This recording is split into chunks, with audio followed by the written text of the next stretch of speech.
Y eso es una cosa, vamos, también bastante reciente, y es el acceso abierto no obliga a elegir dónde publicar.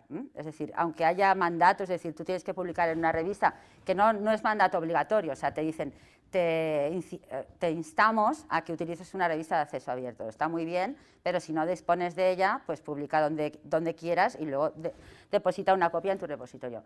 Bueno, pues esto es algo salido recientemente y es una lista de preguntas, tampoco es mucho, pero bueno, para educar a los autores está muy bien, porque es el pensar, comprueba y envía. Entonces, bueno, ahí tenéis el enlace y el piensa es, primero, yo ya tengo un trabajo para publicar, ¿dónde pienso publicarlo, ¿no? Entonces, como sabéis, han salido también, bueno, pues igual que surge la oportunidad para instituciones abrir sus publicaciones que ya tiene al resto del mundo, también las hay que ven la oportunidad en cobrar para ganar más dinero, llámese las que hemos visto antes, ¿no? Y luego hay otras, que son las que se llaman las predatory, ¿no? Que también ha salido un artículo recientemente, que son las que aprovechan esa situación para ofrecer servicios a los autores. Publique usted, que usted es muy bueno, muy famoso, tal, envíe nosotros un artículo, no les dice nada de pagar y luego lo que tienen es que a la siguiente, cuando le aprueban le aceptan el trabajo, le dice, ahora usted me tiene que pagar. Entonces, claro, ahí hay una, digamos, una política engañosa, ¿no? O fraudulenta. Pues entonces, para evitar esas situaciones, pues esto es una especie como de guía, usted piense dónde lo va a publicar y luego hay una serie de preguntas que te dice, ¿usted conoce esta editorial, por ejemplo, a su comité editorial, ha comprado la revista los periodos que tiene de publicación? Porque si tú envías un trabajo y a la semana te lo publican, pues eso ya te da un poco que pensar y eso son fechas que se ponen en la información. Y entonces, bueno, pues hecha esta comprobación, pues ya tú luego decides y envías a la revista que quieras. Entonces es una guía muy sencilla que yo también os invito a la gente que tratéis con autores, al menos que os dé una idea de aquellas, digamos, opciones.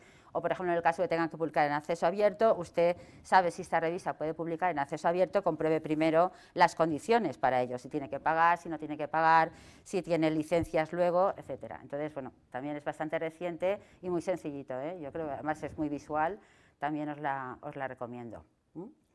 Esto es otro infograma de esto, salido también del grupo de Lance, de los australianos, que tienen un portal, también os invito a que lo veáis porque tiene mucha parte gráfica y a mí, como veis, me gustan mucho los esquemas y ese tipo de material. Entonces, bueno, esto es un ejemplo de aquellas ventajas o beneficios que ofrece el acceso abierto, desde la visibilidad, es decir, uno abre las puertas, puede ser visto o no puede ser visto, pero de entrada ya abrir las puertas lo que te hace es ser visible, ¿no? Es abrir las puertas del armario, pues de otro lado no ves la ropa que hay dentro. Luego, el tema del impacto. Hay trabajos en que, en general, el tener esas puertas abiertas facilita el impacto, pues, ¿por qué? Porque tú puedes acceder a esa información. También los hay que dicen, bueno, es que eso es más impactante, vaya la palabra, pero porque lo que haces es que lo mejor que tienes lo pones en abierto. Es decir, están las dos vías, ¿no? El sesgo de ponerlo mejor para que sea citable, o bien porque en realidad yo lo que quiero es hacer visible lo que tengo y, bueno, pues habrá mejores o peores, pero más modestos o menos modestos. Luego, lo de marcar tendencias. Sí que se marcan tendencias porque todas las políticas, digamos, salidas tanto de Europa como incluso nacionales, tienen que ver también con la gente que hay detrás que promueve este tipo de iniciativas. Entonces, bueno, pues este activismo, dicho de alguna manera, pues puede hacer que las políticas gubernamentales, y veremos algunos ejemplos, de que puedan ir en la dirección del acceso abierto a la producción científica. Obviamente puede acceder más gente. Luego yo lo pongo ahí como un acto de responsabilidad, es decir, si tú tienes un proyecto, pues lo normal es que a ti te dan un dinero, que esos resultados los pongas a disposición del resto de la gente, ¿no? O al menos, como mínimo, dentro de tu institución. Es decir, que yo pueda ponerlo en mi repositorio.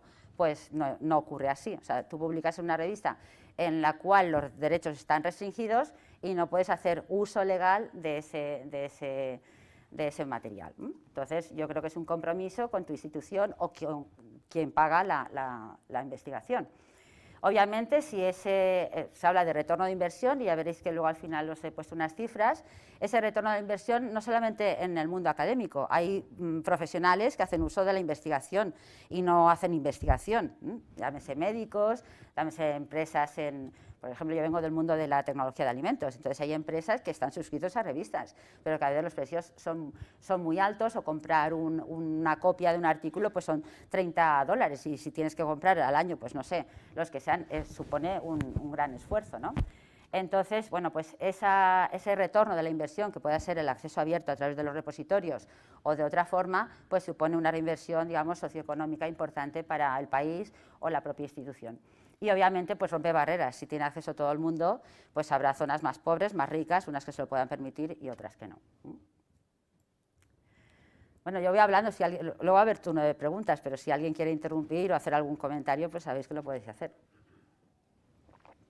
Bueno, y esto es un poco lo que os he dicho al principio, que aunque vamos a hablar más de acceso abierto, pero que sepáis que hay ahora, digamos, una concepción más allá del acceso abierto, es decir, el acceso abierto está incluido, pero vamos a pensar que si en este caso el acceso abierto, veis aquí las dos vías, la verde y la dorada, que igual dentro de 10 años es la verde, la dorada, la anaranjada, vete tú a saber, pero bueno, digamos que estas son las dos vías por las cuales se puede optar, digamos, a facilitar el acceso abierto. El concepto de ciencia abierta, que no hay una definición, o sea, veremos ahora que hay formas de explicarlo, pero no hay, digamos, esto no es ciencia abierta, sino que incluye, digamos, desde la concepción de la idea para hacer una investigación, a su ejecución, a su publicación, su difusión, preservación, y, o sea, digamos, todos los pasos incluidos en lo que sería el ciclo de vida de una investigación y de un proyecto.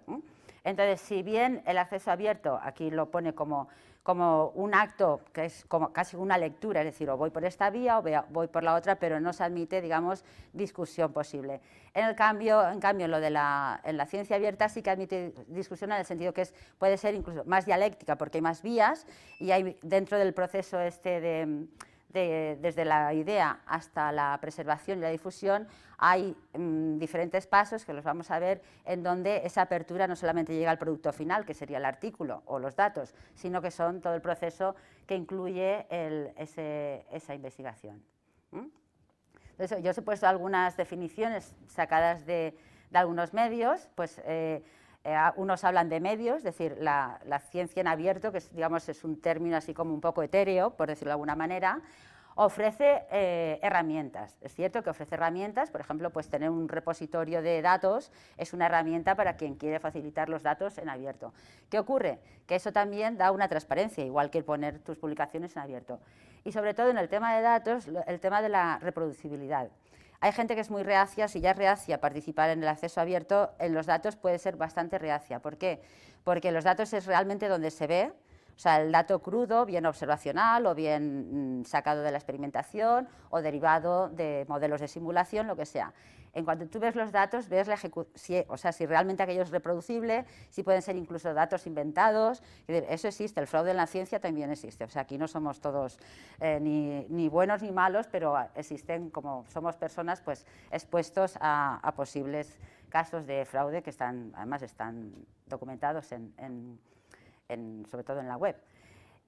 Luego hay otra, si miráis en Wikipedia, pues habrá pues de un modo, o sea, desde la investigación, ahí ves pues que incluso gente que trabaja conectado entre laboratorios, o sea, no solamente los datos, sino también el procedimiento. No es lo mismo hacer un experimento en unas condiciones que en otra, hay que especificar bien en qué condiciones se hace, el material que se utiliza, incluso los aparatos, es decir, todo ese proceso que lleva a cabo pues una investigación. Claro, estamos hablando, en este caso sería más aplicable a una aplicación de ciencias, pues eso, experimentales, pero claro, hay parte de las ciencias, historia, pues a lo mejor esto no lo puede hacer porque no tiene un laboratorio de ejecución, ¿no? Pero bueno, en cualquier caso, veis que uno lo define como medio, otro como un modo, el otro es una concepción, es decir, una concepción más filosófica de dejar en abierto todos esos posibles apartados de lo que es la ciencia, y luego lo que es el tema del retorno. O sea, hemos dicho publicaciones, pero vamos a ver también la parte de datos y cómo Europa también vacía los datos, porque la reutilización de esos datos no solamente facilita la reproducción de experimentos, evita la duplicidad y cosas así para el científico, pero también están saliendo, digamos, negocios que reutilizan esos datos. No solamente los científicos, también lo que se llaman los open data, que son los datos gubernamentales con los cuales están facilitando servicios, creando empresas de servicios, pues que crean informes, predicciones, qué sé yo. Entonces están creando realmente también puestos de trabajo gracias a ese retorno tanto de la ciencia publicada como de los datos.